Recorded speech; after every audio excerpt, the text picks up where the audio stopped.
Class 10th students. Today you are going to study about non-food crops in agriculture. And the first topic is rubber.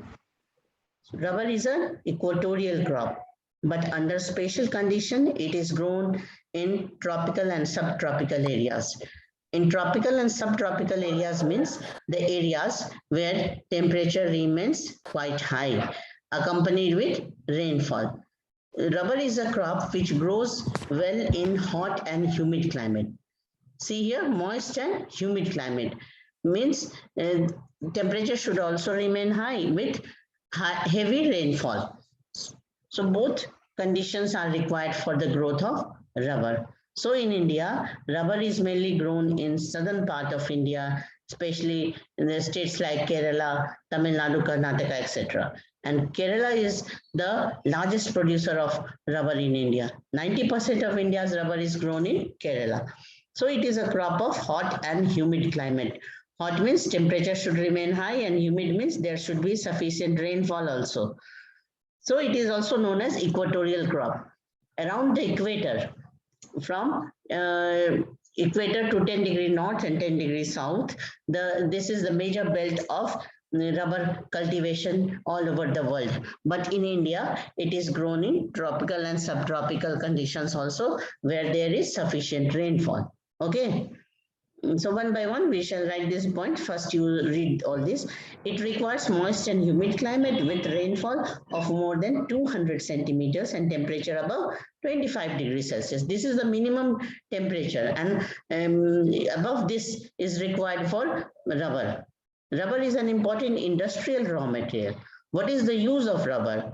Rubber is a raw material for the industries. There are various types of industries making tires, etc., where rubber is used, and it is mainly grown in Kerala, Tamil Nadu, Karnataka, Andaman and Nicobar Islands, Garo Hills of Meghalaya. Why Garo Hills of Meghalaya? Because in Garo Hills there is very much sufficient or abundance of rainfall in the Garo Hills of Meghalayas. Okay, and Andaman Nicobar also. The place where the type of climate is equatorial climate. Equatorial climate means heavy rainfall with high temperature. Okay, high temperature and heavy rainfall are the main characteristics of the equatorial climate, which is also found in Andaman and Nicobar. So rubber is very important crop in Andaman and Nicobar. India have fourth rank in rubber production. Yes. Ma'am, India has which rank in rubber production? India is? Fourth You're asking about rank? Yes, ma'am. India is not the largest producer of rubber because Indonesia, Malaysia, etc. are greater in rubber production. One of you now start reading from here. Rubber. It is an? Ma'am, rubber is an equatorial crop, but under special conditions, it is also grown in tropical and subtropical areas. It requires moist and humid climate with rainfall of more than 200 centimeters and temperature above 25 degrees Celsius. Rubber is an important industrial raw material. It is mainly grown in Kerala, Tamil Nadu, Karnataka, and Andaman and Nicobar Island and Garo Hills of Meghalaya. Okay. You can see how the rubber trees appear and how the rubber is extracted. Good morning, ma'am. Good morning. Are you seeing this? Yes, ma'am. Yes, ma'am. These are the forest of rubber. Rubber is a crop of tropical and subtropical type in India, but in the world, it is a crop of equatorial climate. An equatorial climate means no change of season. There is every day high temperature and heavy rainfall, and no change of season in the equatorial climate. And rubber cultivation requires the main geographical conditions of high temperature and heavy rainfall. So these are the two most important factors for the growth of rubber crop. So these are the forest of rubber. Rubber also comes under plantation agriculture because the same tree remain for many years in the field and a slit is cut on the stem. Are you seeing this? A slit is cut on the stem and a container is just tied around this to collect the latex of rubber. You can see one more picture.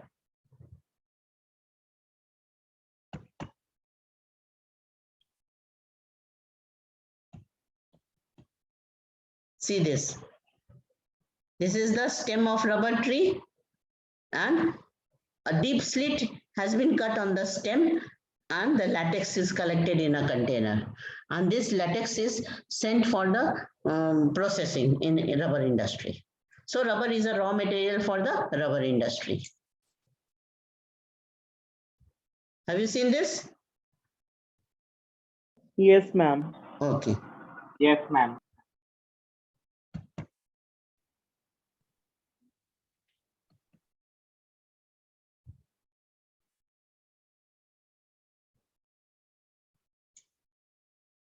Write a question. What is plantation agriculture?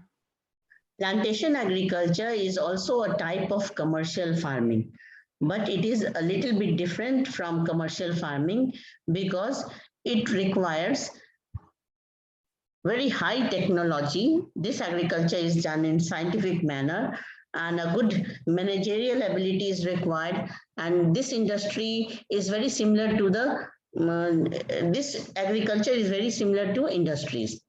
Okay. Ma'am, it is an example of tea Okay, factory ma'am. in Assam.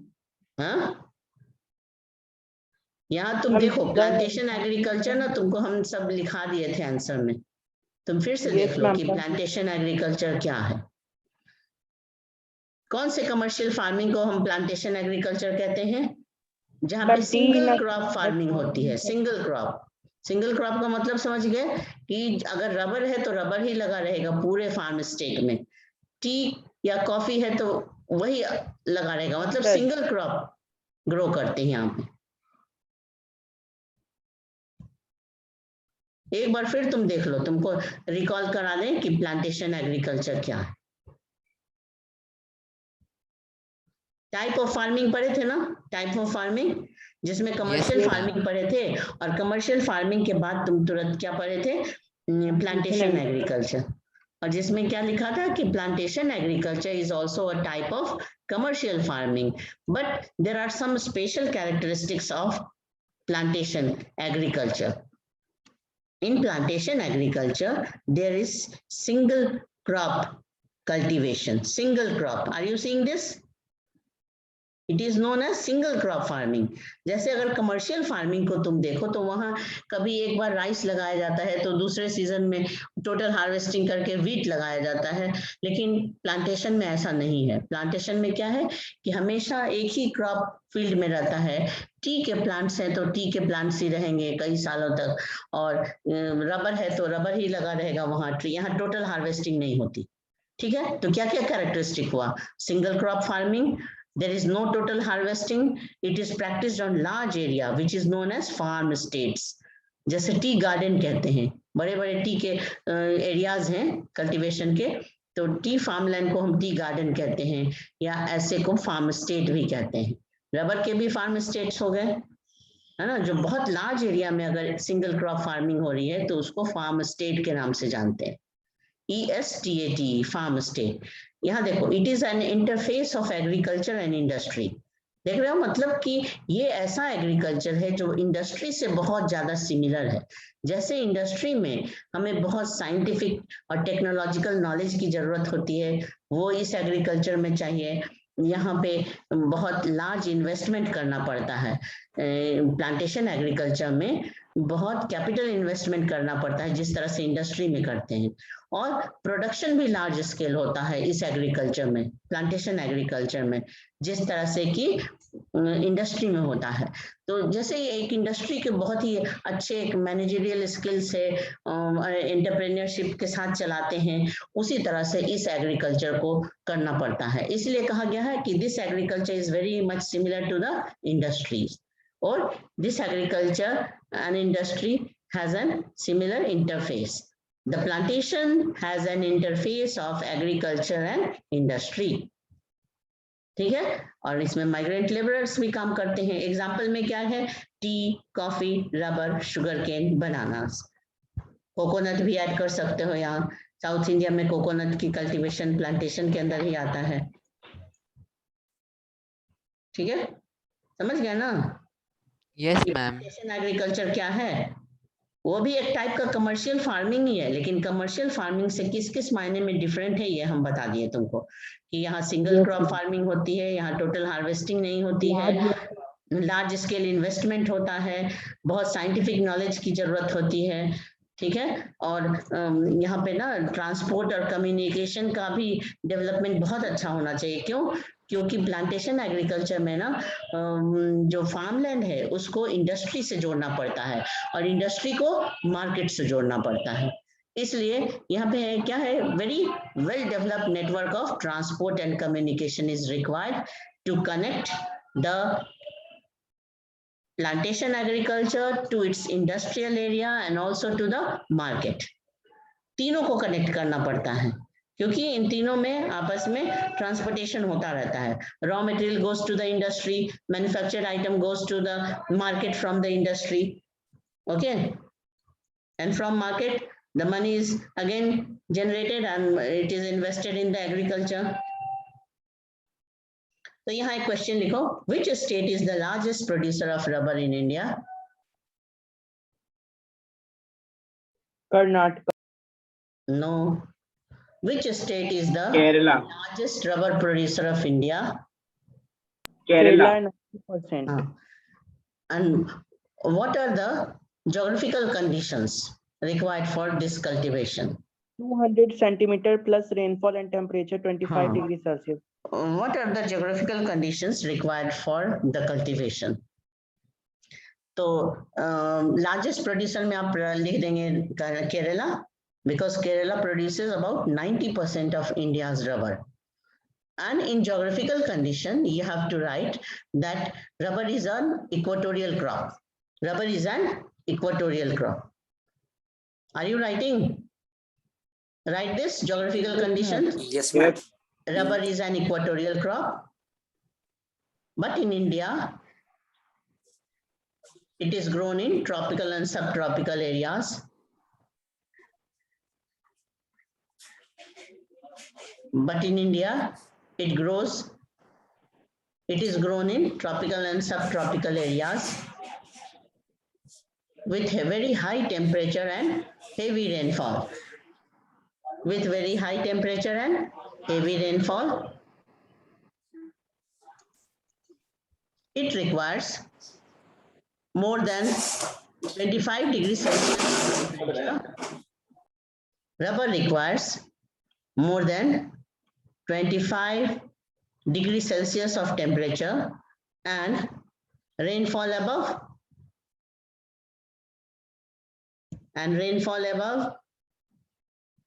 200 centimetres, मतलब 200 तो minimum हो गया है ना। 200 से 300, 400, 500 सब suitable है, जितना हाई रेनफॉल हो। और एक लाइन और ऐड करो, the other rubber producing states are Tamil Nadu, Karnataka, the other Andaman and Nicobar. हाँ, the other rubber producing states are, मतलब केरला के अलावे और कौन कौन सी जगह रबर प्रोड्यूस होता है, तो उसमें लिखेंगे Tamil Nadu, Karnataka, Andaman and Nicobar islands and Garo hills of Meghalaya. इसमें से एक, मतलब अंडमान निकोबार ही एक ऐसा एरिया है जहाँ की इक्वेटोरियल क्लाइमेट है कंप्लीटली, और नहीं तो बाकी सब किस में आता है, ट्रॉपिकल क्लाइमेट में और सब ट्रॉपिकल में भी।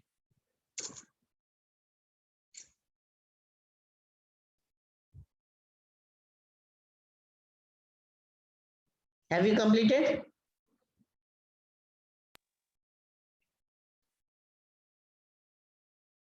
Who would like to read this answer? Geographical condition of rubber.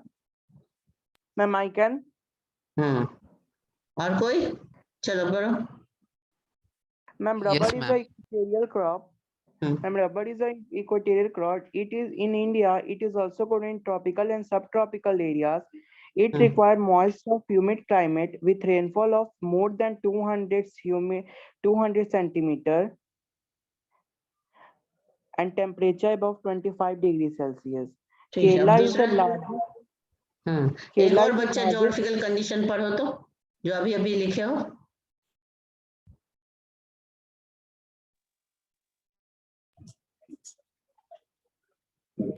Ma'am, rubber is a equatorial crop, but in India, it is grown in tropical and subtropical regions with very high temperature and rainfall. Temperature above 25 degrees Celsius and rainfall above more than 200 centimeter is required for it. The other rubber producing states are Tamil Nadu, Karnataka, Andaman and Nicobar Island, and Garo Hills of Meghalaya. ठीक है ना, class 9 में पढ़े थे ना, मेघालय में कौन से 3 हिल्स हैं जो वेस्ट टू ईस्ट डायरेक्शन में है मेघालय में? तीनों हिल्स के नाम बताओ तो। 9th क्लास में सेकंड लेसन में फिजिकल गारो ज्योग्राफी में पढ़े खासी। थे। हाँ बोलो, ठीक है उत्कर्ष, पूरा बोलो। अभिषेक कुमार, वेरी गुड मान्या। गारो खासी एंड जयंतिया हिल्स। हाँ, मेघालय का मैप देखो, उसमें तुम्हें ये तीनों हिल्स दिखाई देंगे, ईस्ट वेस्ट डायरेक्शन में है। गारो खासी एंड जयंतिया हिल्स। तो बे ऑफ बंगाल से आने वाले मानसून को ये हिल्स ट्रैप कर लेते हैं और इसीलिए यहाँ पे बहुत बारिश होती है। मौसिन राम, चेरापूंजी सब यहीं पे लोकेटेड है मेघालय में। तो यहाँ पे हेवी रेनफॉल के लिए ये एरिया जाना जाता है।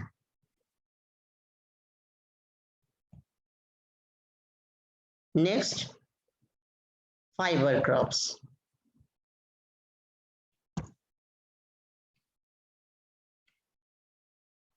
फाइबर क्रॉप्स में क्या पढ़ेंगे बताओ? Cotton, cotton, hemp. देखो जूट की तरह हेम्प भी होता है, और कॉटन तो एक अलग चीज हो गई। इसके छोटे छोटे प्लांट्स होते हैं जिसमें कॉटन बॉल होते हैं, बॉल के अंदर से कॉटन निकलता है ना। यहाँ फोटो भी दिया हुआ है या पिक्चर दिया हुआ है, देख रहे हो? 6 से 8 महीने लगते हैं। And natural silk are 4 major fibers crop grown in India. 4 major fibre मतलब रेशेदार जो क्रॉप होते हैं, उसमें कौन कौन से हैं? जूट, हेम्प, सिल्क, ठीक है ना, cotton, jute, hemp and silk, natural silk. तो ये 4 फाइबर क्रॉप्स हो गए। The first 3 are derived from the crops grown in soil. ठीक है, पहले वाले तीनों मतलब कॉटन, जूट और हेम्प सॉइल में ग्रो करते हैं, ये कल्टीवेशन के अंदर आते हैं। और लेटर मतलब जो सिल्क है, that is obtained from cocoons of the silkworm fed on green leaves, specially mulberry, है ना। मलबरी ट्री का नाम है। मलबरी ट्री के लीव्स पर ये सिल्क वर्म पाले जाते हैं और इन्हीं के ककून से वो प्रोसेसिंग करके सिल्क का थ्रेड बनाया जाता है। Rearing of silkworm for the production of silk fiber is known as sericulture. Now write a small question answer here. Name 4 major fibers of India. Name major fibers of India. What is sericulture? What is sericulture? ठीक है, ये answer हम लोग discuss कर लिए, ये तुम लोग लिख लेना। अभिषेक, इसका आंसर बताओ तो।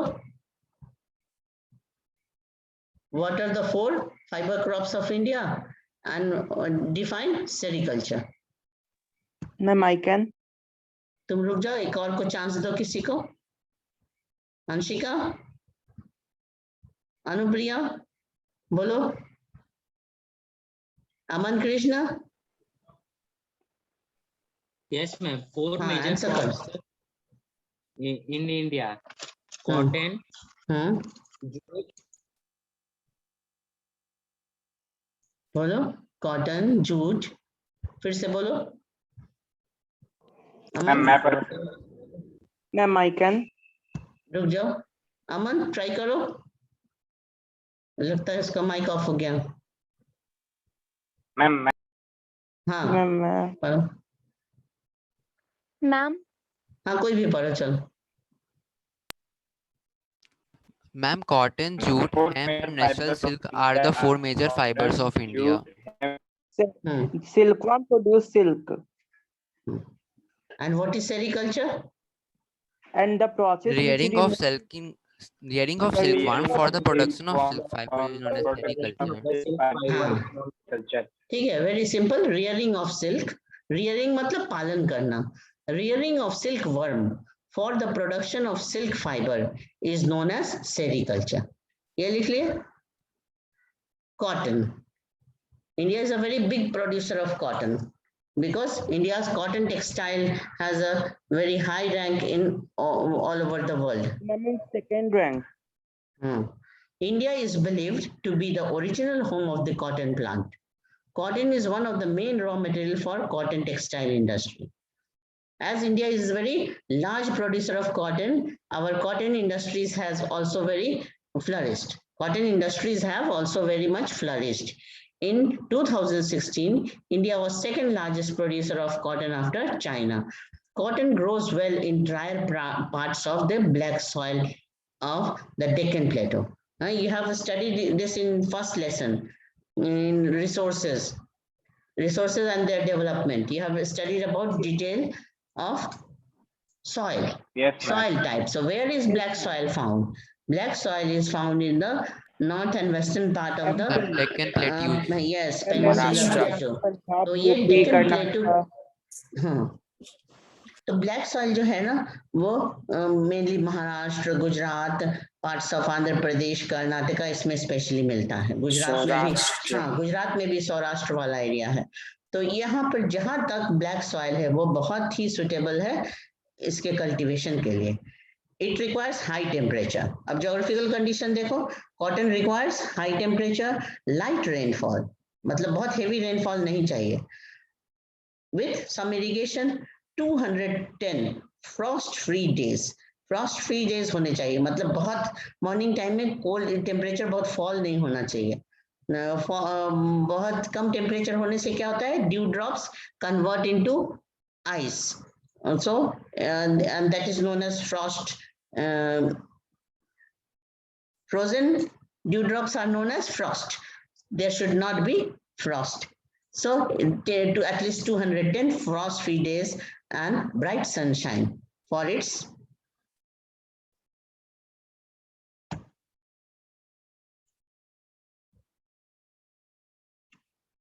ठीक है। ये तो पिक्चर देख ही लिए तुम लोग। तो जब उसकी राइपनिंग होते रहती है और ग्रोथ होते रहता है तो ब्राइट सनशाइन, मतलब क्लियर सनशाइन की बहुत जरूरत है।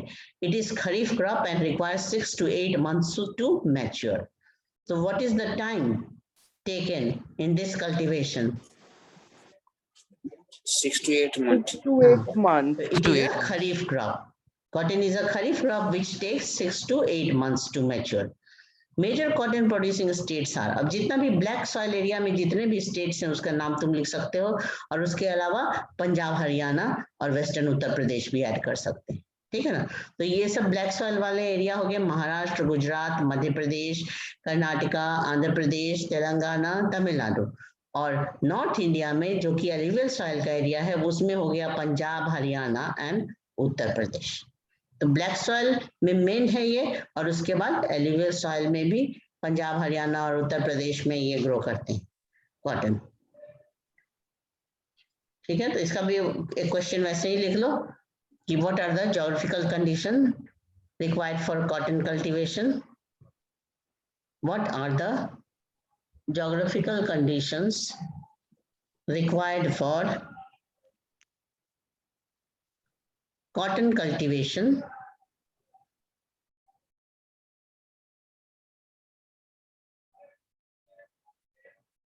name the major cotton producing states of India. Name the major cotton producing states of India.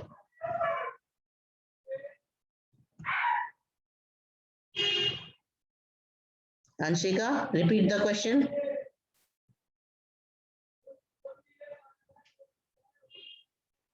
What are the geographical conditions required for cotton cultivation, and name the major states producing cotton in India?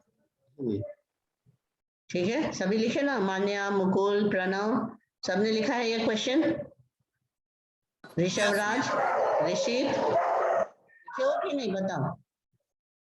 तरुण, सौम्या, सोनू, हाँ ma'am first question repeat कर दी। कौन सा? ये cotton वाला question? Yes ma'am, geographical area जो। हाँ, तो फिर से रिपीट करो तो मान्या।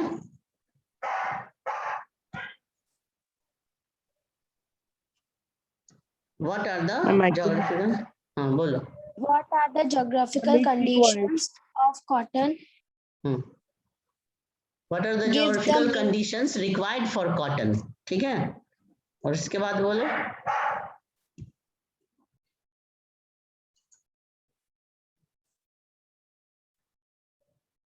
And which country produces more? No, which are the major states producing cotton in India? ठीक है ना, इंडिया के स्टेट्स का नाम लिखना है।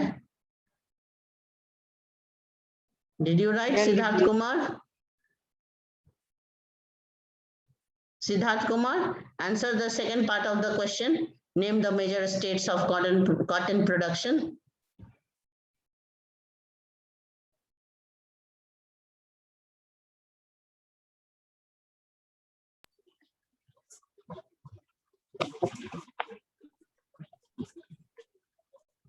Amrit Gautam, name the states. Maharashtra, Gujarat, MP, Karnataka, Andhra Pradesh, Telangana, Tamil Nadu, Punjab, Haryana, UP, Uttar Pradesh. Very good. चलो अब अगला एक आ रहा है टॉपिक। अब हमारे पास टाइम थोड़ा कम है, 8 कितने, हाँ 8 मिनट्स है, तो एक थोड़ा सा जूट हम लोग पढ़ सकते हैं इसमें, है ना। जूट के बारे में तुमको बताए थे कि जूट को ना गोल्डन फाइबर कहते हैं।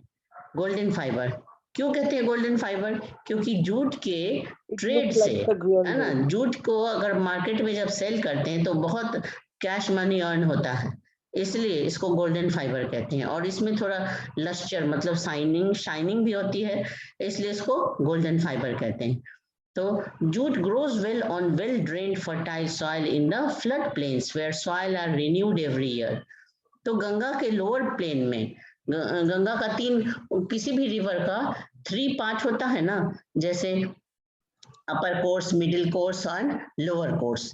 तो लोअर कोर्स जो है ना रिवर का, उसी में सबसे ज्यादा जूट का कल्टीवेशन होता है। इसलिए इंडिया में वेस्ट बंगाल में सबसे ज्यादा जूट कल्टीवेशन होता है, क्योंकि ये गंगा का लोअर कोर्स है, ठीक है ना।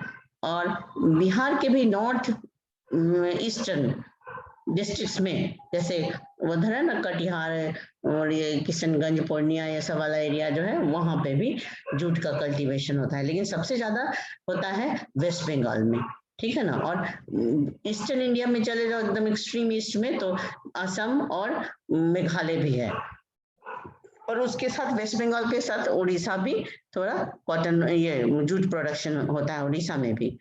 तो इसमें भी कैसा चाहिए, टेम्परेचर हाई होना चाहिए और सफिशिएंट रेनफॉल होना चाहिए।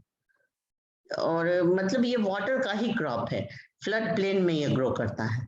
फ्लड प्लेन में जैसे फ्लड आ गया किसी रीजन में, लोअर कोर्स में गंगा के, और जब फ्लड वाटर रिसीड बैक होता है, मतलब वापस लौट जाता है, तो क्या छोड़ जाता है?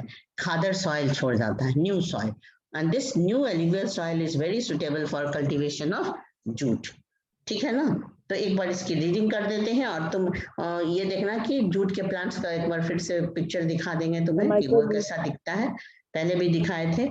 इससे क्या क्या बनता है? जूट से गनी बैग्स बनते हैं।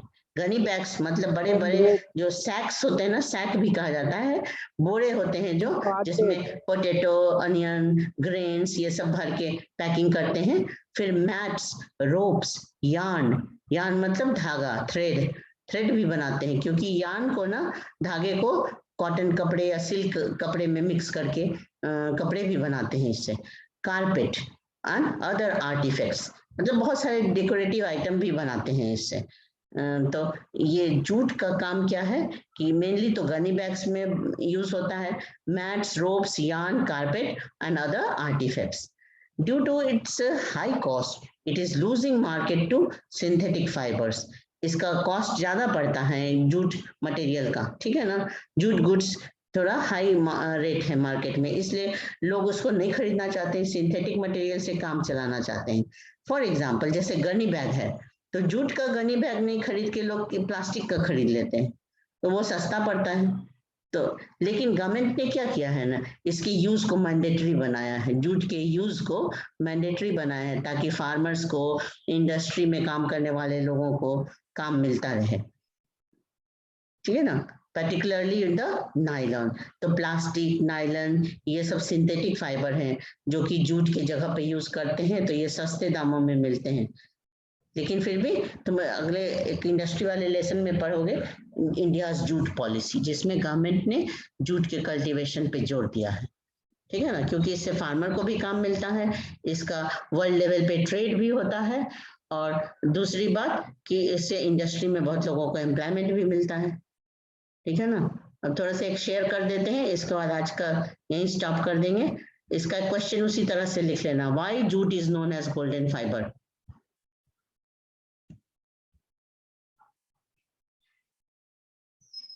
क्वेश्चन लिखो तो, why jute is known as golden fibre, which are the major jute producing states of India, which are the major jute producing states of India। ये देख रहे हो तुम लोग, शेयर हो रहा है ना, जल्दी जल्दी देख लो, अभी टाइम खत्म हो रहा है, 3 मिनट बचा है। तो देख रहे हो कितने पानी में डूबा हुआ ये प्लांट ग्रो कर रहा है, और ऐसे स्ट्रेट प्लांट होते हैं जूट के। ये स्टेम है जूट का, पतले लंबे लंबे स्टेम होते हैं, और इसी स्टेम से फाइबर निकलता है, यही जूट का फाइबर है, ठीक है ना। अब इसको जब ये तैयार हो जाता है तो इसको कटिंग करके और बंडल बना के इसको क्या करते हैं, सुखा लेते हैं धूप में। तो वो देखो सूखने के बाद वो कैसा होता है,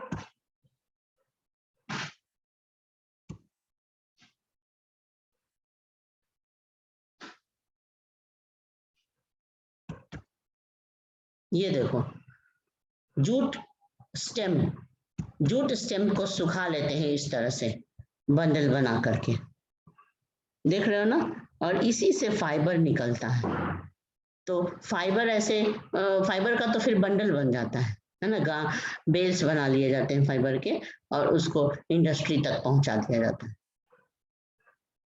इंडस्ट्री में जाने के बाद उसके गनी बैग्स बनेंगे, कारपेट बनेंगे, सब कुछ बनेगा ना। तो इसको जो ये जो स्टेम है ना, इसको बहुत दिन तक पानी में डुबा के छोड़ा जाता है, रिवर वाटर में किनारे की तरफ इसको डुबा, क्योंकि क्लीन वाटर में ना इसका इस प्रोसेस को रेटिंग कहते हैं, मतलब इसके अंदर जो पल्प रहता है ना वो सब निकल जाता है और सिर्फ फाइबर बच जाते हैं।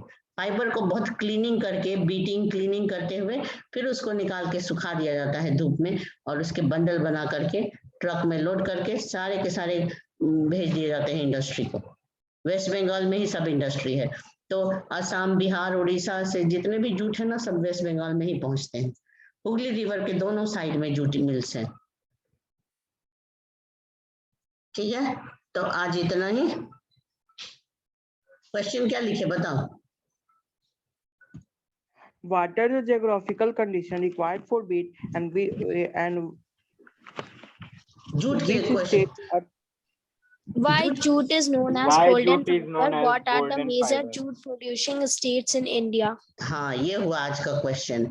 Why jute is known as golden fiber? तो इसमें 2 पॉइंट लिखना कि because it is for sale purpose and to earn money, so it is known as golden fiber, and it is also very lustrous or shining, with shining, है ना, light golden shining होता है इसके अंदर, इसलिए भी इसको गोल्डन फाइबर कहते हैं. इससे बहुत मनी अर्न करते हैं, इसलिए भी इसको गोल्डन फाइबर कहते हैं. समझ गए ना? और जूट कहाँ पे, कौन से स्टेट में, तो ये सारे स्टेट के नाम लिख देना. वेस्ट बंगाल, बिहार, असम, उड़ीसा, मेघालय, ये सब लिख देना. ठीक है ना? And what are the uses of jute, ये भी लिख लो, उसी में ऐड कर लो. What are the uses of jute, वो भी इसमें ऐड कर लो. ठीक है? तो now I am stopping here. ठीक है ना? आज का क्लास यहीं तक. पिछले क्लास में जो लिखे हो, आज जो लिखे हो, सबको पढ़ लेना, रिपीट कर लेना. ओके? Thank you, ma'am.